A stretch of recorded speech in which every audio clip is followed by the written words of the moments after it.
'Cause I just wanna go to the deep end. I just wanna. Technologies में आपका स्वागत है। आइए दोस्तों, OnePlus Nord CE4 इंडिया में आज लॉन्च हो चुका है। हमारे पास आया है इसका इंडियन रिटेल यूनिट जो आपको भी मिलने वाला है। इसकी अनबॉक्सिंग करते हैं और डिटेल में आपको बताएंगे कि ये कितना अच्छा अपग्रेड लेके आया है अगर OnePlus Nord CE3 से यहाँ पर कंपेयर करते हैं। फटाफट से यहाँ पर अनबॉक्स करते हैं। बॉक्स देखेंगे इस तरीके का है, OnePlus का सेम टिपिकल बॉक्स है। नॉर्ड यहाँ पर ऐसे मेंशन्ड है, Nord CE4 यहाँ पर है। पीछे हमारे पास जो वेरिएंट आया है वो 8GB 256GB, जो कलर है वो सेलेडॉन मार्बल। आपको एक क्रोम कलर भी मिलेगा जो डार्क होगा, लेकिन ये वाला कलर थोड़ा इंटरेस्टिंग है। सार वैल्यू की इंफॉर्मेशन भी यहाँ पर मेंशन्ड है जो कि अंदर है, ज़्यादा ऊपर नहीं है।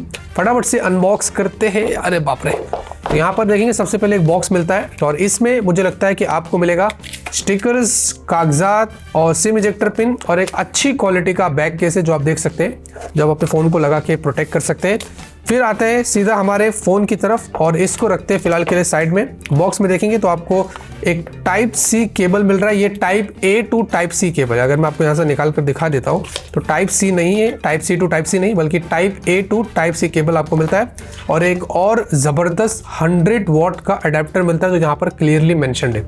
तो अच्छी बात है कि 100 वॉट का अडेप्टर उन्होंने बॉक्स में दे दिया है। और ये है हमारा फ़ोन, इसको पिन्नी से हमने बाहर निकाल दिया है। सेलेडॉन मार्बल, जी हाँ, कुछ इस तरीके से यहाँ पर इसकी डिज़ाइन है। और अब आगे बढ़ते हैं।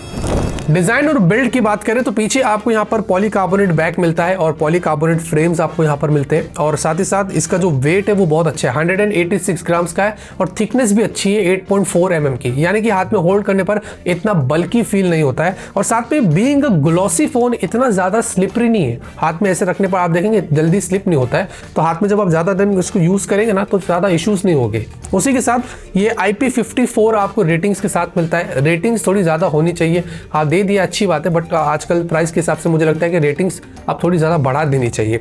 बाकी आपको उसके अलावा डुअल स्पीकर्स यहाँ पर मिलते हैं, एक नीचे एक ऊपर। ईयरपीस में आपको आयर ब्लास्टर मिलता है, आपको डुअल माइक मिलता है, नीचे सिम स्लॉट है, ये हाइब्रिड स्लॉट है।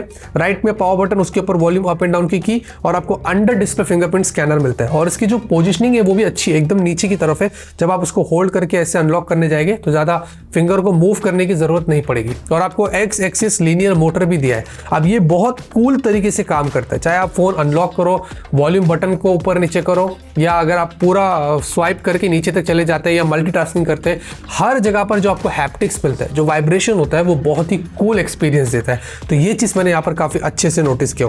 और पीछे यहाँ पर एक चीज़ उन्होंने इस बार अच्छा किया कि कोई मैक्रो सेंसर नहीं दिया है, सिर्फ डुअल सेंसर ही आपको यहाँ पर मिलता है। और ओवरऑल यहाँ पर जो डिज़ाइन है इसका वो भी बहुत ही अच्छा है, ऐसा ब्रश जैसा फील आएगा, ग्लिटरी जैसा हल्का हल्का फील देगा। तो ओवरऑल उस मामले में भी कोई कमी नहीं है। हाँ, लेकिन एक चीज़ यहाँ पर जरूर ऐड करूंगा कि इसमें कोई अलर्ट स्लाइडर नहीं है। अलर्ट स्लाइडर उनको ऐड करना चाहिए था, क्योंकि अगर ये 25,000 की रेंज का फोन है तो वो जरूर होना ही चाहिए था। परफॉर्मेंस की बात करते हैं, इसमें Qualcomm Snapdragon 7 Gen 3, यस, ये लेटेस्ट 5G चिपसेट है जहां पर ये 4 nm पर बेस्ड है। बैटरी एफिशिएंसी आपको अच्छी मिलती है।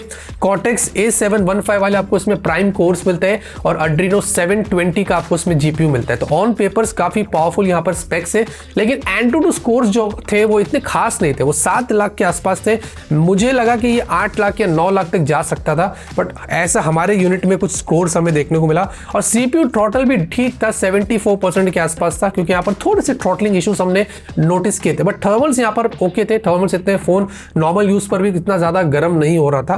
बाकी LPDDR4X UFS 3.1, तो यहाँ पर कोई चेंजेस नहीं है। OnePlus Nord CE3 में भी वैसे ही था, तो ये भी उन्होंने कुछ वैसे ही दिया है। App open close, multitasking, read write speed सब कुछ बढ़िया था। इसमें कोई लैग स्टेटर हमने नहीं नोटिस किया, क्योंकि ऑक्सीजन ओएस चलता है ना, तो ये बहुत स्मूथ एक्सपीरियंस देता है, तो वहां पर कोई प्रॉब्लम नहीं थी। BGMI हमने ट्राई किया, HDR एक्सट्रीम पर आप सेट करके खेल सकते हैं और कॉल ऑफ ड्यूटी आप हाई मैक्स पर सेट करके खेल सकते हैं। तो ओवरऑल अगर आपको गेम प्ले भी करना है, हाई ग्राफिक्स पर सेट करके खेलना है, तो उसमें भी कोई प्रॉब्लम नहीं है।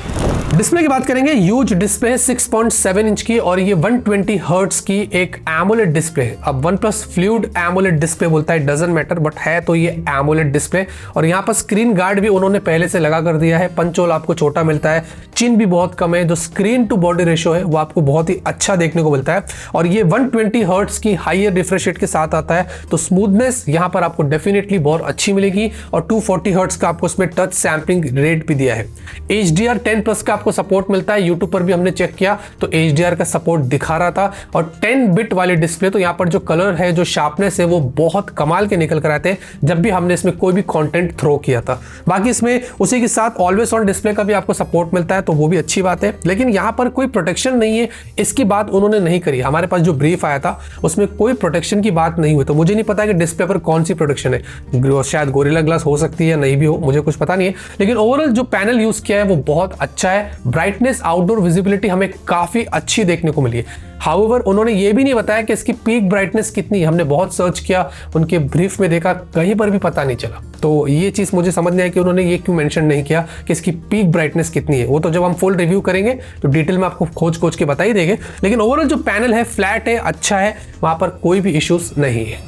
सॉफ्टवेयर की बात करते हैं, एंड्रॉइड 14 और OxygenOS 14 पर ये बेस्ड है, जहां पर इसमें कुछ प्री इंस्टॉल्ड ऐप्स हमने देखे हैं, जैसे कि इंस्टाग्राम है, अगोड़ा है। जी हाँ, बट इसकी जरूरत नहीं थी, आप इनको निकाल सकते हैं। बाकी उसके अलावा कोई एड्स नहीं, कोई ब्लोटवेयर नहीं। लॉक स्क्रीन के ऊपर भी आपको कोई ग्लैंस वगैरह का लफड़ा देखने को नहीं मिलेगा। एक्सपीरियंस काफी स्मूथ और क्लीन होने वाला है। अगर मैं सॉफ्टवेयर की बात करूं, कॉल रिकॉर्डिंग की बात करें तो गूगल डायलर चलता है, तो अगर आपको रिकॉर्डिंग करना आप कर सकते हैं।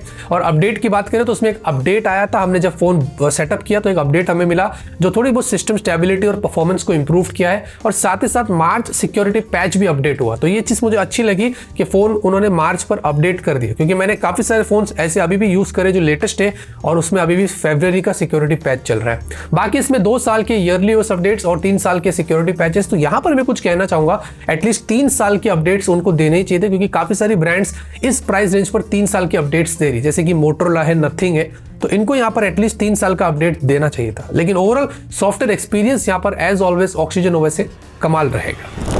कैमरे की बात करते हैं, 50 मेगापिक्सल प्राइमरी सेंसर है और ये सोनी का LYT600 लेटेस्ट सेंसर है, OIS के साथ आपको मिलता है, और मैक्स 4K वीडियो आप 30 FPS पे शूट कर सकते हैं। बाकी 8 मेगापिक्सल का अल्ट्रावाइड सेंसर है और ये भी सोनी सेंसर है। अच्छा, अल्ट्रावाइड फोटोज अगर आप देखेंगे तो अच्छे निकल कर आए। नॉर्मल फोटोज और अल्ट्रावाइड फोटोज के बीच में कोई ज्यादा कलर करेक्शन के इश्यूज नहीं थे, कलर शिफ्ट के इश्यूज नहीं थे, तो यहाँ पर मुझे कोई प्रॉब्लम नजर नहीं आई। और अच्छी बात, जैसे कि मैंने पहले बताया कि कोई एक्स्ट्रा मैक्रो या डेप्थ ऐसा कोई सेंसर इस बार उन्होंने नहीं दिया है, 2 ही सेंसर यहाँ पर आपको दिया है। बाकी उसी के साथ सेल्फी की बात करें तो 16 मेगापिक्सल की सेल्फी और यहाँ पर मैक्स फुल HD 30 FPS का आपको सपोर्ट मिलता है।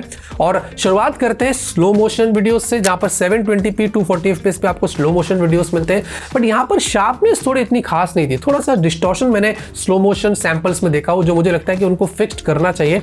बहुत सारे फोन्स मैंने ऐसे देखा हो जो स्लो मोशन वीडियोस निकालते लेकिन बहुत शार्प होते हैं, बट ये इतना ज्यादा शार्प मुझे नहीं लगा। बाकी रियर फोटोज अगर आप देखते तो काफी अच्छे फोटोज निकल कर आए, लेकिन कहीं कहीं थोड़ा सा फेडेड लगता है। ऐसा लगता है कि इसमें जान डालनी चाहिए, उनको थोड़ा सा उसको ऑप्टिमाइज करना चाहिए, थोड़ा वाइब्रेंट करना चाहिए, थोड़ी शार्पनेस को बढ़ानी चाहिए, ऐसा मुझे लगता है। अब न्यू सेंसर है तो हो सकता है थोड़ा ऑप्टिमाइजेशन में टाइम लगे, लेकिन ओवरऑल जितना भी हमने फोटो देखा है हमें लगता है कि कुछ कमी है, फोटोज को और इंप्रूव होना चाहिए। बाकी उसी के साथ अगर आप सेल्फी देखते तो सेल्फी भी यहाँ पर काफी अच्छी निकल कर आई है, बहुत ही बढ़िया शार्प और क्लीन सेल्फी है। डायनामिक रेंज भी बहुत अच्छा है, यहाँ पर मुझे कोई खास कंप्लेंट्स नहीं है। अगर मैं सेल्फी की बात करता हूँ, आप अच्छी सेल्फीज निकाल सकते हैं। रही बात वीडियो की, तो रियर वीडियो यहाँ पर डे के बहुत अच्छे निकल कर आए हैं, स्टेबलाइजेशन अच्छी है, डायनामिक रेंज अच्छा है, कलर शिफ्टिंग ऐसा कुछ सीन यहाँ पर दिखाई नहीं दिया, सैचुरेशन भी मेंटेन्ड है। Same goes for selfie video भी अच्छा, बस डायनामिक रेंज थोड़ा इधर उधर है, इसमें थोड़ा सा काम कर सकती है ब्रांड और एक अपडेट पुश करके इसको फिक्स्ड कर सकती है। बाकी गूगल ड्राइव पर लिंक हमने डिस्क्रिप्शन में छोड़ दिया है। बैटरी की बात करेंगे, आपको 5500 mAh की बैटरी मिलती है, 5500 mAh की बैटरी, तो बैटरी कैपेसिटी काफी इंप्रेसिव। उसके बाद भी जो फोन को उन्होंने जो स्लिम बनाया है ये मुझे काफी अच्छा लगा, क्योंकि ये फील नहीं होता है कि इसमें आपको बड़ी बैटरी मिलती है।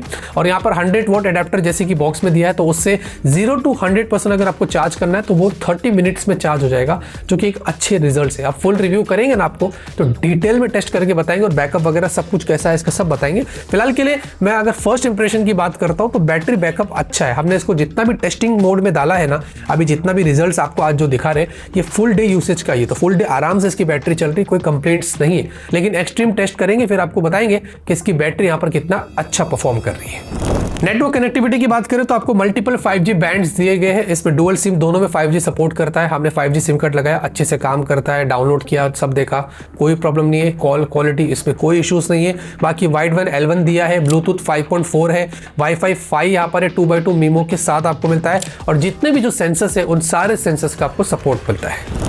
अब ज्यादा बात करते हैं इसकी प्राइस की, तो लॉन्च से पहले ही बन गया है वीडियो, तो मुझे प्राइस नहीं पता है एज ऑलवेज, लेकिन दो वेरिएंट्स आपको मिलेंगे 8128 और 8256। अब जो OnePlus Nord CE3 आया था उससे तो उसने काफी अपग्रेड्स लेके आया है, लेकिन यहाँ पर प्राइसिंग की बात करें तो मुझे लगता है कि ये 25,000 से शायद स्टार्ट हो सकता है, उसी प्राइस रेंज पर आपको देखने को मिलेगा। और अगर वहां पर आता है तो ही ये मैं कॉम्पिटिटिव बोल सकता हूँ, क्योंकि बहुत सारी दूसरी ब्रांड्स है जो उस प्राइस रेंज पर अपने फोन्स लॉन्च करिए और वो बहुत कॉम्पिटिटिव है। तो मुझे ऐसा लगता है कि इसकी प्राइस कुछ वैसे हो सकती है। बाकी मैं आपको डिस्क्रिप्शन कमेंट के अंदर प्राइस अपडेट कर दूंगा, और इसका एक फुल रिव्यू तैयार हो रहा है, इसलिए अनबॉक्सिंग में हम ज्यादा बात नहीं करते, सिर्फ फर्स्ट इंप्रेशन आपको देते हैं। डिटेल में इसकी बात करेंगे और देखेंगे कि ये फोन कितना अच्छा परफॉर्म करता है और कैमरे में कितना अपग्रेड्स आता है, वो तो आगे चल के पता चलेगा। बाकी ऐसे लेटेस्ट अनबॉक्सिंग्स चाहिए तो टेक्नोलॉजी चैनल को सब्सक्राइब करिए।